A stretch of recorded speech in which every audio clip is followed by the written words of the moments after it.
My name is Leroy, and I'm from Phoenix City, Alabama. From Phoenix City, Alabama, I grew up and graduated from Central High School. I relocated to Montgomery, Alabama, where I received a Bachelor of Science degree in Business Management. Upon graduation, I relocated to Atlanta, Georgia, in pursuit of dream chasing after you get a college degree. But Atlanta didn't work out for me. So then I relocated to the place that I am currently, which is Orlando, and I've been here for 17 years.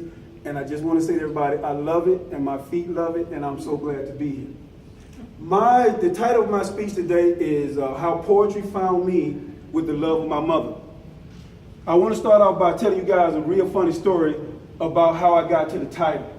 The first thing that happened to me is I'm a part of Toastmasters, and what they try to do at Toastmasters, they try to shape your personality to fit into a certain mold so you can be a certain type of speaker.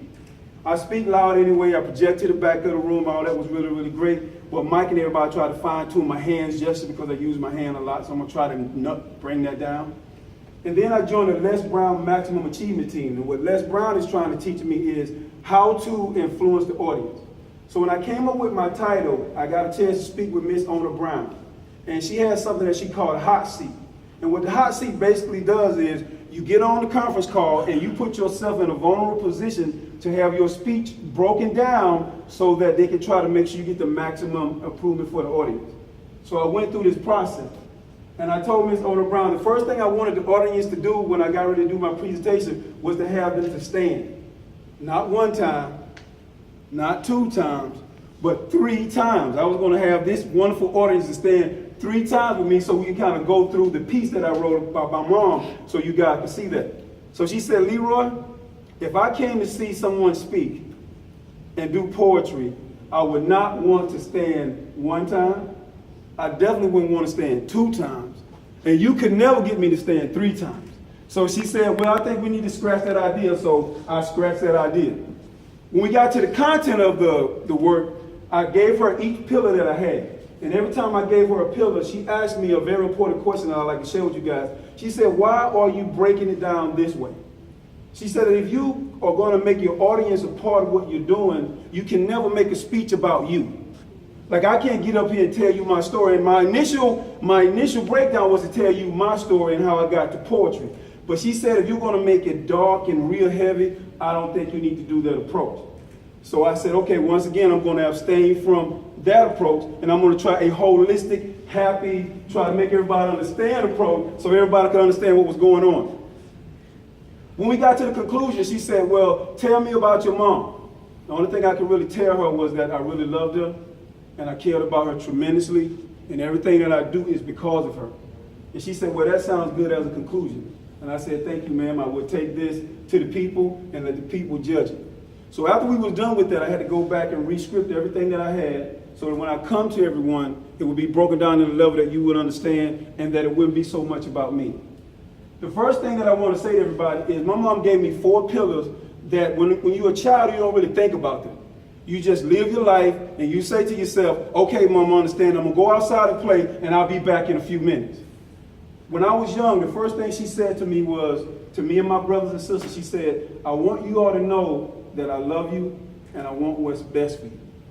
And when I look at everybody in this room, I'm pretty sure that your mom said the exact same thing to you. You probably didn't pay attention when you were 10 years old. You just went on about playing, and as you got older, you started having kids of your own. I'm pretty sure you turned that same philosophy back to your children so that they could have something that they could hold.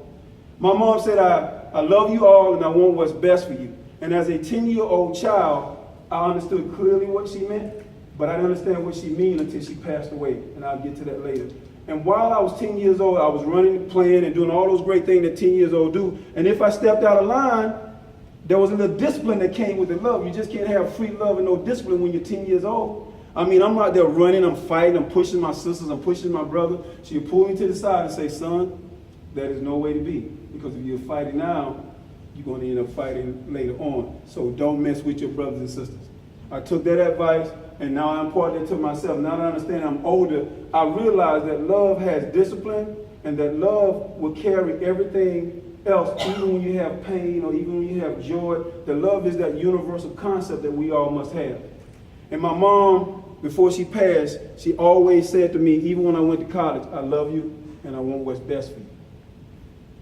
Number two, she used to say to me, I want you to do your best. I was on my way to college. And doing my best, when she did that, she kissed me on the cheek. And sometimes when your mom, especially like when you're a son, your mom kisses you on the cheek, it has value. It carries you, it catapults you to a whole nother level. So when I walked into Alabama State University, I had her love with me, and I had that philosophy about doing your best. And then Ms. Ona Brown changed it into something else that I thought that was very important. She said that not only do you want to do your best, Leroy, you want to be outstanding while you're doing your best. I thought that was pretty cool. When you sit in a classroom and you watch the people in the audience, or you watch the people in your classroom and you stand up and speak, you don't know what your best is. What you do know, what you do find out is, I'm standing up in front of my classmates, my professor wants me to talk about this subject matter, then I need to do my best. And in doing that, I gained the confidence of understanding not only what it takes to stand up in front of people, but what it takes to be a successful person. And the number one thing that takes is a lot of discipline. And sometimes we say that we have discipline, but we don't. And here's my story. When I first got there, my discipline was to finish school. But university have very pretty women. And when you have pretty women, your focus goes sideways. I was trying to go straight, but I was swerving a little bit because the environment gave me the opportunity to see what life was about. So I just explored that. But while I was trying to go straight, my mom's voice was still in my head. Because if you don't have the discipline to do that, as long as I keep going sideways, I'm going to miss everything that I'm supposed to have, because the line is to graduate, not to get over here. But I worked my way back into the straight line, and I ended up finishing college, which made me very proud. So not only did I do my best, I consider myself to be outstanding, only because I was the first person to go to college in my family, and I graduated, and then my mom came to see me graduate. My brothers came to see me, but they got lost. And that's the thing with me, and we think we know everything when we really don't know anything. But my main goal was to have my mother there with me. And in my life, even standing in this position looking at you guys, I still think that no matter what we do in life, we're always supposed to give our best. We're always supposed to be outstanding. Even if I don't know what that may mean for you or what that may mean for you, but outstanding is a concept that's given to the individual to achieve what they want. Your goals are not my goals. And my goals are not yours. But there's something that burns inside of all of us that makes us want to just step out there and say, look, today is my day to take this chance. Here's what I'm going to do, regardless of whether or not I fail. When I get done, I know that there will be a lesson in it for me. When I graduated from Alabama State University, my mom gave me my third pillar, and that was to say that she was proud of me. When she told me that, I almost began as a young man to cry, because I tried to understand what that meant. So when the tears started to swell up, I turned away from her. I said, no, ma'am, I'm not done yet. I have other things I have to do for you, so I will take that. Then I gave her a college degree, and I said, now you can depart back home. Now I got other things I need to do. Whenever you're working for a goal for your family, what you find out is there's no obstacle that should stop you from doing what it is you need to do. And I'm pretty sure that most of you, when you wake up in the morning and you got your family that you have to think about, and the job may not be the best job in the world, but it has paid your bills up to this point, it has kept you focused at this point, and the only thing you need to do is just continue on. And that's all my mom did. She just put something in me to make me go forward no matter what. I get to Atlanta, Georgia with my mom being proud of me. Now the dream chasing part starts right here. Now this is where it gets really intense, because now I'm thinking, I got a college degree, so that's going to be my B plan. What is my A plan? So being proud of me means that now I got to take chances. If I don't take these chances right now, I may never have an opportunity to do so. So I get to Atlanta, I study my environment, I'm looking around to see who can help me. But what I find out is, when I left college, nobody told me about networking. My dean Vaughn told me about networking, but me being a stubborn kind of guy just trying to graduate, I did not grasp the concept. So everybody in here is in an environment that I'm in, and now I got to find out who's going to be the person to impact me the most. So I look around, I don't have any business cards. I look around, but they have business cards, and everybody's talking, and I'm kind of on the outside, and I'm like, well, this is not making sense to me. My mom is proud of me, but I can't hold a conversation with this young man, or I can't hold a conversation with this young lady, even though I got a college degree and a lot of confidence. but the networking fell apart. So what happens when things start falling apart for you? You need to relocate. You need to relocate really, really fast. Now, don't get me wrong, I love Atlanta, what it did for me, but I gave up. I said, well, this is not for me, plus it's too cold, and I like warm environment. So I called my mom and said, Mom, I am getting ready to move to Orlando, Florida. From Phoenix City, Alabama, to Montgomery, Alabama, to Atlanta, Georgia, now to Florida. Because I was dream chasing, she said, well, baby, I know you want to do your best. I'm proud of you with everything that you're doing, and if that's what you want to do, then you need to proceed onward. So I loaded up a truck and I moved to Beverly, but it was Orlando Hills, you see.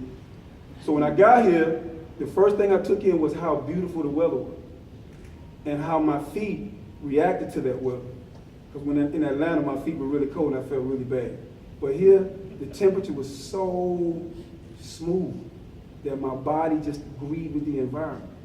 And since my body agreed with the environment, I decided to plant myself firmly in Orlando, and now I can begin to dream. So I get here, everything is opening up, everything looks really, really great for me. And then along the way, I still found out that networking is important. You can't go anywhere this day without being able to hand someone a business card and tell them what you do successfully in order to make your life make sense. And there's some pretty prominent people in Orlando, Florida. When I started my dream chasing, there was a little step, and every time I took that little step, I was feeling great. I'd get on the phone and call my mom and say, this thing is happening for me, this thing is happening for me, everything is great. So I felt that if I built that reputation strongly enough, and I looked at the world boldly enough, that then something would break for me, and then I would be on my way. On December 25th, 1999, no, December 23rd, 1999, my mom called me, and she asked me, are you coming home for Christmas? Now, normally, I would say yes to her, but I had those little devil horns because I had been trying to trick my mom all of my life, and every time I would try to do that, she would say, boy, I know you better than you know yourself. But this time, since I was so far away, she didn't expect that. So I said, no, ma'am, I will not be able to make it this time because I am so far away. And here's what she said on the phone. I knew you weren't going to be able to do that because you're so far away. I said, no, ma'am, I will not, but I promise you I'll send you a couple of dollars so that you can kind of see how I'm making up for it. I hung up the phone. I had that devilish grin because I finally got to the point to where I could trick her. So I get in the car, and I'm driving home, and I'm thinking to myself, I got her. There's nothing she can say. There's nothing she can do because I have put her in a position where she does not know that I'm coming. Ladies and gentlemen, I get out of the car, I knock on the door. My sister opens the door. I step inside, and here's what she says with a smile on her face. She said, I knew you were coming because you did not sound right over the phone. And I said to her, what do you mean? Don't sound right over the phone. She said this, boy, I know you better than you know yourself. So I surrendered to that. I kissed on the cheek, and I said, yes, ma'am, you know me better than I know myself. So she went to bed that night with a smile on her face. I went to bed that night with a smile on my face. My brothers and sisters, everybody was there. It was a great environment for me because that's the first time we all had come together. So I wake up on December 25th, ladies and gentlemen, and I said to my mom, I said, I'm almost where I need to be. I just need you to hold on just a little bit longer. And just like every wise mother, she said, I may give out, but I never give up. And then Miss Ona Brown asked me to tag something else to that, which I think when I try to break down what the definition, I know what it means to me when she said it, but she said that in order to make it clear for people, you have to express what it means in shorter sentences. So she told me to be unstoppable. When my mother said it to me, she meant like, I will give out a breath before I give up on my dream. I would rather die than not succeed. Give out, but never give up. So she said to be unstoppable is unstoppable, and I tried to be unstoppable. So I kiss on the forehead and say, thank you very much. So I get in my car, and now I'm driving back home. And when you're driving back home, you're thinking all these thoughts. I say, all my life, all I've been doing is chasing dreams, but I never had enough time to spend with this woman I love. But I'm going to change that this year. I get in my car, ladies and gentlemen, I'm driving back, and I go back to a job that really doesn't matter to me. But like I said in the beginning, you have to pay the bill. If you don't have anything to help you, you got to pay the bill. So I pay the bills. I get home, December 27th, my brother called me and says, I just wanted you to know our mom is in the hospital. She's okay, but I just wanted to let you know.